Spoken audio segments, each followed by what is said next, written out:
ఆదివాసి చలో భద్రాచలం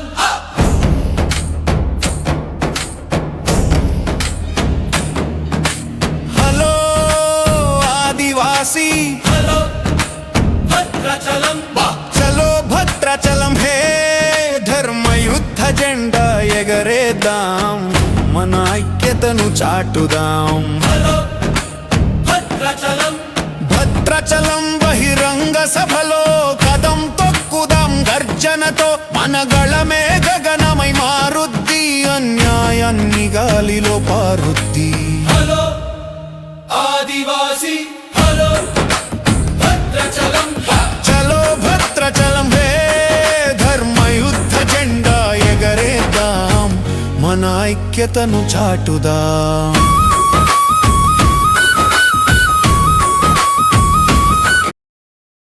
వారసులు మనమే, రామ్జీ గోల్డ్ వారసులు మనమే, ఈ భక్తి రామచంద్ర వారసులు మనమే, ముర్ల ఎర్రయ్యరెడ్డి గారు మాజీ ఎమ్మెల్యే వారసులు మనమే. ఈ 9 ఉన్నటువంటి నాయకుల రక్తంతో ఉన్నటువంటి మనం బిడ్డలం, మనం ఆదివాసులం, ఈ దేశం మూలవాసులం. నువ్వు ఎక్కడి నుంచో ఆఫ్ఘనిస్తాన్, రాజస్థాన్ మరి సరుకులు రవాణా చేస్తూ మన మిత్రులు చెప్పినట్టు, అరుణ్ కుమార్ చెప్పినట్టు రైళ్లలో లూట్ చేసినటువంటి క్రిమినల్ ట్రైబ్ కదా సన్నాసి. మేము అసలైన ఆదివాసీ దేశం మూలవాసం. ఈ దేశానికి స్వాతంత్రాన్ని తేడానికి కోసం అందరూ గలగలాడుతుంటే బ్రిటిష్ వారిపై తొలి తుపాకీ ఎత్తిపెట్టినటువంటి మరి బాబా టిల్కీ మాజీ వాసులం మేము. చరిత్రలో మొదటి సిపాయి తిరుగుబాటుకి 100 ఏళ్ల పూర్వమే బ్రిటిష్ వారిపై పోరాటానికి తుపాకీ ఎత్తినటువంటి ఆదివాసులం మేము. అదేవిధంగా మన తెలంగాణ ఉద్యమానికి మరి కొమరం భీం నీళ్లు నిధులు నియామకాలు స్ఫూర్తితోటి ఉద్యమం చేసినటువంటి ఈ తెలంగాణ సమాజం. నువ్వు కాదురా ఈ దేశానికి స్పందించింది, నువ్వు కాదురా ఈ రాష్ట్రానికి స్పందించింది. నిన్ను ఎట్లా పట్టాలో, ఎట్లా నిన్ను మట్టి పెట్టాలో మాకు తెలుసు. నువ్వు కరువులోకి వెళ్ళి నువ్వు బయటకు వచ్చినావు, మేము వలేసినాము. ఇవాళ తెలంగాణ సుప్రీంకోర్టులో వల ఎక్కడే కాదు, ఆంధ్రప్రదేశ్ మహిళ శ్రీనివాస గారు వలేసిండు, తర్వాత మహారాష్ట్రలో మిత్రులు వలేసిండ్రు, మధ్యప్రదేశ్ లో వలేసిండ్రు. నువ్వు ఎక్కడ తప్పించిపోతారా? నువ్వు ఎక్కడికి తప్పించుకోలేవు. నువ్వు చిక్కావు. నీ పని ఖతం చేయడానికే ఇవాళ పిలుపునిస్తున్న కార్యాచరణ తరఫున ఒక జాయింట్ యాక్షన్ కమిటీ పెట్టుకున్న తర్వాత, అన్ని సంఘాలు మాట్లాడుకున్న తర్వాత, అనేక గంటలు మాట్లాడిన తర్వాత, రాజకీయాలకు అతీతంగా ఉండాలి జేఏసీ అనుకున్నప్పుడు అన్ని సంఘాలు అన్ని దీనిలో భాగస్వామ్యం కావాలి. దీనిని సమన్వయం చేసినటువంటి అన్ని సంఘాలు, అన్ని తెగల ఆచారాలు, సంస్కృతులు, అన్ని ప్రాంతాలు తిరిగిన వ్యక్తి మీరే అని చెప్పి నాకు అబద్ధాలు చెప్పారు. ఆ అప్పచెప్పిన తర్వాత ఈ కరెంట్ డబ్బుకు లొంగడు, సావుకు భయపడడు, వీడు ఉద్యోగస్తుడా లేకపోతే అడవిలో అన్ననా లేకపోతే కొమరం భీం వారసుడా స్వయం గంగుల అని మొన్న ఇందిరా పార్క్ కి ఎలక్ట్రిసిటీ డిపార్ట్మెంట్ విద్యుత్ రంగంలో ఉన్నటువంటి లంబాడ ఉద్యోగులందరూ కూడా సెలవు పెట్టుకొని ఇందిరా పార్క్ పోయారు. అంటే ఎంత భయం ఉంది చూడండి. చుంచు రామకృష్ణ అంటే భయం కాదు, మిమ్మల్ని అందరినీ సమన్వయం చేసి తీసుకుపోతున్నాడు రామకృష్ణ. ఈ రోజు ఈసారి తప్పదు, కరువులోకి వచ్చిన పందికొక్కులు కరెంట్ షాక్ గురై చచ్చిపోతాయి, కథం అయిపోతాయి. కాబట్టి మనం భయపడేది ఏం లేదు. ఇప్పటికే సమాజంలో ఉన్నటువంటి అన్ని వర్గాలు, అన్ని కులాలు, బహుజన, దళిత, మైనార్టీలతో పాటు రెడ్లు, కమ్మలు, వెలమలు అందరూ కూడా మొత్తం కూడా ఈ యొక్క లంబాడిని తొలగించడానికి సుప్రీంకోర్టు శరణమని చెప్పేశారు. పార్టీలు కూడా కాంగ్రెస్, బీజేపీ, అదేవిధంగా మన బీఆర్ఎస్, ఎంఐఎం, ఆఖరికి ఎంఐఎం పార్టీ అందరూ కూడా సానుకూల సందేశాలు పంపించారు. అపాయింట్మెంట్ కూడా ఇచ్చినప్పుడు కూడా తీసుకున్న తర్వాతే జాయింట్ యాక్షన్ కమిటీ చైర్మన్ గా మిమ్మల్ని అందరూ తీసుకొని పోతామని చెప్పేసి. కాబట్టి అప్పుడు 2017లో ఆవేశంతో మనము హింసాత్మకంగా చేసిన మాట వాస్తవం. కానీ వాళ్ళ ఆలోచనతో 2015 నుంచి 2025 8 సంవత్సరాలలో ఎన్నో రకాలుగా ఒకటి ఇటుపోవటం, ఒకటి ఇటుపోవటం, ఒకటి ధర్నా అంటే ఒకటి రాష్ట్ర రాకపోవటం, ఒకటి చెరువులో మునుగుదాం అంటే ఒకటి బిల్డింగ్ ఎక్కుదామంటాం. ఇట్లా కాకుండా ఇవన్నీ సోయి ఏమనుకున్నది, తెలివి ఏమనుకుని చూపెట్టాలంటే ఈ దేశ మూలవాసిన ఆదివాసులు మనకే తెలియదు. మనం కనిపెట్టాం కాబట్టి వాళ్ళు తిండి దొరుకుతుంది. వీడు ఉప్పు పెడితే బతకట్లే మనుషులు. సామలు, జొన్నలు, అరికాయలు ఇవన్నీ ఎవడు కనిపెట్టింది? ఆదివాసీ కనిపెట్టింది. అవును కదా? ఈ పప్పు తినాలా, ఈ పప్పు దాని నూనె ఎట్లా తీయాలా ఎవడు కనిపెట్టింది? ఆదివాసీ కనిపెట్టి. అవును కదా? వీడేదో అక్కడి నుంచి రొట్టెలు తెచ్చుకొని తీసి పండుగ చేసుకొని వీడేదో భోజనం పెట్టని చెప్తుంది సమాజానికి. అంతేనా? కాబట్టి ఏది ఏమైనా సరే ఇవాళ వాళ్ళు ఏమంటారంటే మహారాష్ట్ర పోయారు, ఇక్కడ లాభం లేదని మహారాష్ట్ర నంబర్లు పెట్టి మీకు కూడా రిజర్వేషన్ మీకు మస్తు బలిసిన పందిపూలా బలిసిన మీరు కూడా తిందురంటారా? అందరం కలిసి బలుతో ఈ దేశాన్ని దోచుకుందామంటే అక్కడ మహారాష్ట్ర ఆదివాసీ మన సోదరులు అందరూ కూడా పెద్ద ర్యాలీలు చేస్తున్నారు. అక్కడ పంచాయతీ తెలంగాణలోకి తరిమి కొడితే తప్ప వీడి ఇక దేశం మొత్తం పందిపూల మొత్తం కాబట్టి ఆల్రెడీ ఉద్యమం నడుస్తుంది అక్కడ మహారాష్ట్రలో. మధ్యప్రదేశ్ స్టార్ట్ అయింది, ఇప్పుడు ఎక్కడ తప్పించుకోలేడు. భద్రాచలంలో మరి 28వ తారీఖు సమయాభావం వల్ల భద్రాచలంలో 28వ తారీఖు ఆదివారం, ఇవాళ ఆదివారం మళ్ళీ ఆదివారం గుర్తుపెట్టుకోండి పక్కగా. అవునా? ఆదివారం రోజు భద్రాచలంలో అశ్వాపేట ఒక నది వల్ల రావాలి అక్కడికి. ఆల్రెడీ చిన్నపాక మొత్తం ఒక ప్రవాహం నదిలాగా వస్తుంది. భద్రాచలం అవతల గడ్డ వెంకటాపురం వాజేడు నుంచి ఒక నదిలా తరలి వస్తుంది మొత్తం కూడా. ఈ నది ఇక్కడే కాదు, ఆదిలాబాద్ నుంచి మీరు వచ్చేసరికి వాళ్ళు వచ్చేస్తారు. ఆదిలాబాద్ నుంచి అంత కమిట్మెంట్ ఉంటుంది వాళ్ళకి.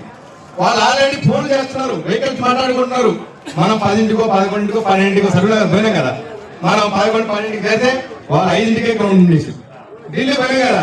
ఢిల్లీ మనం వెనక చింతగా పోతే వాళ్ళు ముందే ట్రైన్ చేయడం ఆలస్యం చలా అని గ్రౌండ్కి వచ్చేసారు నడుచుకుంటూ. మనలో ఏమో బస్సులు లేవు, నీళ్ళు లేవు, టిఫిన్లు లేవు అంటున్నాం. మనము పోరాటం ఎవరి కోసం? మన కోసం, మన పిల్లల కోసం, మన పిల్లల భవిష్యత్తు కోసం. మనం నాశనమైనాం, మన భూమి కోల్పోయినాం, మన ఉద్యోగాలు కోల్పోయినాం, మన పదవి కోల్పోయాం. రేపు మాకు అసలాపేట ఎమ్మెల్యే పదవి కూడా పోతే నువ్వు ఏం చేస్తావు జారన్నా అని అడుగుతున్నావు. అక్కడ ములుగులో పదే పోయి సీతకపోయి ఎవరో మరి సత్యవతి రాత్రుడు మానవ కవిత అయితే అక్క నువ్వేం చేస్తావు, మాజీవై నువ్వేం చేస్తావు అడుగుతున్నావు. మనం తిట్టండి వాళ్ళని. మా చదువుకున్న విద్యార్థులు కట్టయితే ఉద్యోగులు లాగా నిరుద్యోగులుగా రోడ్ల మీద తిరుగుతున్నారు. రేపు మీరు రాజకీయంగా మీ పదవులన్నీ లంబడలు కప్పిచెప్పితే మీ పరిస్థితి ఏంది అని అడుగుతున్నాం. మీరు సోయితో ఆలోచన అంటున్నాం, మీరు తెలివితో ఆలోచన అంటున్నాం. ఆ తెలివి సోయి ఉంది కాబట్టి తెల్ల వెంకటరావు గారు స్వయం మరి బాబురావు గారు వారు సుప్రీంకోర్టులో కేసు వేశారు. ఆ తెలివి స్వయం ఉన్నది ఆ యొక్క వంశస్థులు ఏదైతే ఒకళ్ళ మనవరాలు అయితే ఉన్నారో, మనవడైతే ఉన్నారో మన యొక్క మిత్రుడు మనకం మన శ్రీనివాసరావు గారు కేసు వేసిండు. అదేవిధంగా పుణ్యం బాలాజీ గారు కేసు వేసిండు. కాబట్టి మనమందరం కూడా స్వచ్ఛందంగా ఎవడో ఇస్తాడు, ఇది పార్టీ రాజకీయాలు కాదు, ఈ ఎలక్షన్ కాదు. చుంచు రామకృష్ణ ఎలక్షన్ నిలబడుతుండు, లేకపోతే మేపధరణ ఎలక్షన్ నిలబడుతుండు, దారమైన రమేష్ ఎలక్షన్ నిలబడుతుండు, లేకపోతే ఊరికేరావు ఎలక్షన్ నిలబడుతుంది. ఇది ఎలక్షన్ కాదు, ఇది మన బ్రతుకు సమస్య, మన జీవన సమస్య, మన అస్తిత్వ సమస్య. అసలు ఇప్పుడు ఇలా ఆదివాసీ అన్న దాన్ని కూడా వాడు నేనే ఆదివాసీని తిరుగుతున్నాడు వాడు. ఇక మన గోసి మొత్తం బర్బాదిస్తాం మనం ఇంకా చెప్పండి. కాబట్టి ఖచ్చితంగా కల్లో గంజో తాగైనా సరే, నడుచుకుంటైనా సరే, ఉన్న బండ్లు ఉంటే బండ్లు, విద్యార్థులు బస్సు, మన ఏదైతే మ్యాజిక్లు ఉంటే మ్యాజిక్లు, ట్రాక్టర్లు ఉంటే ట్రాక్టర్లు, ఎట్ల బండ్లు ఉంటే ఎట్ల బండ్లు కూడా కట్టుకునైనా సరే మీరందరూ కూడా 28వ తారీఖు 10 గంటల కంటే ముందే, 1 గంట ముందే మీరందరూ కూడా అక్కడ ఉండాలి. మీరు కనుక లేట్ అయితే మాత్రం నేను చెప్తున్న ఇప్పుడు సమాచారం మేరకు భద్రాచలం గ్రౌండ్, భద్రాచలం పట్టణం మొత్తం కూడా అవతల ఓన్లీ దుమ్ముగూడ మండలమే, ఇంకా చర్ల, వెంకటాపురం, వాజేడు కూడా ఇవ్వటం వాళ్ళ అవకాశం. కేవలం దుమ్ముగూడ మండలంలోనే ఆ కార్యక్రమం చేసుకుంటూ దాదాపు 20,000 మంది జనాభాని వాళ్ళు నింపడానికి సిద్ధం అయిపోయారు అక్కడ. మరి మనం ఎటుపోతాం? మన అటు పక్క నుంచి ఏటూరు నాగారం, మంగపేట, పినపాక, కరగూడెం, అశ్వాపురం, మనుగూరు, ఊర్గంపాడు మొత్తం కూడా ఒక బ్రిడ్జి తీసుకున్న వాళ్ళు. ఇటు పక్కన మోబాల్ నుంచి మొదలు పెడితే, మాడుకోట నుంచి మొదలు పెడితే ఇల్లెందు, బయ్యారం, టేకులపల్లి, ఇవన్నీ గుండాల, ఆలపల్లి, ఇవన్నీ కలిపి ఇంకో బ్రిడ్జిని ఇడుతున్నారు. లేట్ అయితే మీరు బూర్గంపాడు నుంచి అక్కడ వరకు ఆగిపోతారు. మీరు బ్రిడ్జి దాకా కూడా చేరుకోవాలి మీరు అశ్వాపేటలు. నేను అనుకుంటున్నది ఏంటంటే మీ యొక్క పోరాట స్ఫూర్తి చూసిన తర్వాత మీరే ముందుంటారేమో. నేను ఇంతమంది మిత్రులు చెప్పిన తమ్ముడు, మనము లాస్ట్కి పోతే మనం లోపల పోలేము. మనం ముందు రోజు వెళ్ళిపోయి అవతల ఉండాలి, మనం గ్రౌండ్ దగ్గరలో ఇంట్లో ఉండాలి. లేకపోతే చుంచు రామకృష్ణ కూడా పూలేరు, మైపదర్ కుమార్ లేడికి వచ్చినా కూడా మైపదర్ కుమార్ కూడా అక్కడ ఆపేస్తారు, పోలేరు ఇక. కాబట్టి మీ అందరికీ చేతులెత్తి శిరస్సు నుంచి పాదాభారం చేస్తున్నా. ఇది మీ పిల్లల భవిష్యత్తు కాదు, నా పిల్లల భవిష్యత్తు కూడా ఉంది దీంట్లో. నా స్వార్థం ఉన్నది, మీ స్వార్థం ఏంటో నా స్వార్థం కూడా ఉన్నది. అందరి సమస్య మన పిల్లలు బాగుపడాలి. మన పిల్లలు ఈ దేశంలో దొరలు దొరసాలుగా మనం ఎట్లయితే బతికినో మళ్ళీ దొరలు దొరసాలుగా మనం బతకాలంటే నిలవాలంటే ఖచ్చితంగా ఈ పోరాటంలో గెలవాల్సిందే, గెలిచి తీరాల్సిందే. జై ఆదివాసీ, జై ఆదివాసీ, హలో ఆదివాసీ, హలో ఆదివాసీ, హలో ఆదివాసీ, హలో ఆదివాసీ. పట్టపగల మహిళలు, పట్టపగల మహిళలు, పట్టపగల మహిళలు, ఆదివాసీల ఐక్యత, ఆదివాసీల ఐక్యత, ఆదివాసీల ఐక్యత. జై ఆదివాసీ. చివరిగా సభా ప్రాంగణం కూడా సభ దాని పేరు ధర్మయుద్ధం, ఆదివాసీ 9 తెగల ధర్మయుద్ధం పేరు పెట్టడం జరిగింది. సభా ప్రాంగణం పేరు పెట్టని చెప్పి చెప్పడం కూడా జరిగింది. మిమ్మల్ని అందరిని చూసిన తర్వాత జేఏసీ చైర్మన్ గా ఒక వీటో పవర్ ఉంటుంది. నాకు ఎక్కడైనా అంటే అధ్యక్షుడు ఒక వీటో పవర్ ఉంటుంది. మరి అరుణ్ కుమార్ గారు కూడా ప్రచార కమిటీ చైర్మన్ ఇక్కడ ఉన్నారు. ఆ వీటో పవర్ తోటి ఆ ప్రాంగణానికి రాణి దుర్గావతి ప్రాంగణంగా పెట్టబోతున్నాం.